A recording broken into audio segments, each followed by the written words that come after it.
আইন উপদেষ্টা আসিফ নজরুল বলেছেন, আওয়ামী লীগ আমলে বিচার প্রশাসন প্রশিক্ষণ ইনস্টিটিউটে অনেকেই রাজনৈতিক বক্তব্য দিয়েছেন। একে এমনভাবে প্রস্তুত করতে হবে যেন উপমহাদেশের অন্যান্য দেশ থেকে প্রশিক্ষণার্থীরা বাংলাদেশে আসেন।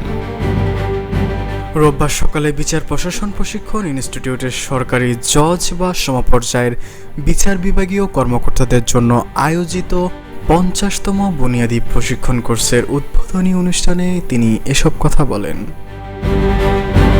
আসিফ নজরুল বলেন, বিচার বিভাগীয় সীমাবদ্ধতা রয়েছে, তবে সীমাবদ্ধতা মেনে সর্বোচ্চ চেষ্টা করতে হবে, বিচার ব্যবস্থাকে আরও সহজ করতে হবে। তিনি বলেন, কোটা সংস্কার আন্দোলনের সময় গ্রেপ্তার 17 বছর বয়সী শিক্ষার্থী হাসনাতুল ইসলাম ফায়াজের মামলার তদন্ত দ্রুত শেষ করতে অনুরোধ করা হয়েছে। তদন্ত কার্যক্রম শেষ না হলে আইন মন্ত্রণালয়ের কিছুই করার নেই। এই মামলায় 2 জনের 164 ধারায় জবানবন্দি রয়েছে। সেটি 8 মাসেও কেন প্রত্যাহার হয়নি সেটা সংশ্লিষ্টরাই বলতে পারবেন।